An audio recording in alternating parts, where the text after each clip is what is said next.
క్షేత్రస్థాయిలో ప్రతి ఇంటికి పోయి ఈ యొక్క సమాచారాల సేకరణ చేసే కార్యక్రమం జరిగింది. 96.9%. కొంతమంది అక్కడనో ఇక్కడనో సోషల్ మీడియాలో ట్విట్టర్లో పెడతా ఉన్నారు, మా దగ్గరికి రాలేదు. వారిని ఇప్పటికి కూడా సమాచారం ఏమైనా కోరుతా ఉన్నాం, ఇబ్బంది లేదు. కానీ చాలామంది పెద్దవాళ్ళు ఎవరైనా మాట్లాడే వాళ్ళు ఒక్కసారి వాళ్ళ ఆత్మ పరిశీలన చేసుకోమని కోరుతా ఉన్నా. అనేక సందర్భాల్లో బతిమిలాడి అనేక సందర్భాల్లో మీ ఇంటికి వచ్చేటువంటి ఎన్రోలర్కు రెస్పాండ్ కానటువంటి పరిస్థితి నేను ప్రత్యక్షంగా అనేక సందర్భాల్లో చెప్తా.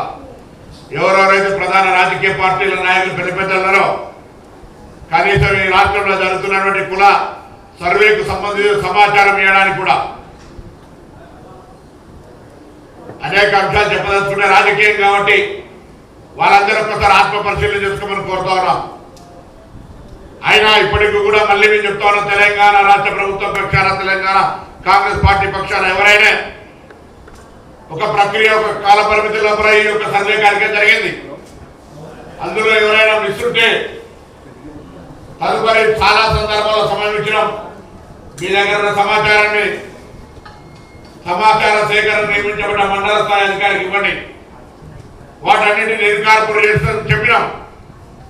అదేం చేయకుండా సహాయ నిరాకరణలాగా కనబడకుండా చేసి ఇవాళ యొక్క ప్రక్రియ మీద ఎవరైనా చేస్తే అది నేరుగా బలహీన వర్గాల మీద దాడి మాత్రమే మనం పనిచేస్తూ ఉన్నాం.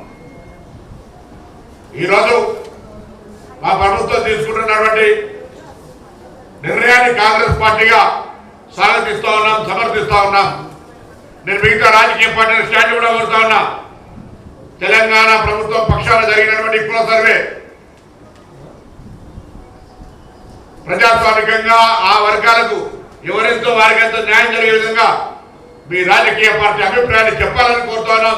రేపు సభలో కూడా మీరు ఈ సందర్భంగా నిజంగా మాటలకి పరిమితం కాదు, బలహీన వర్గాల అభ్యున్నతి నిజంగా కావాలని వాస్తవిక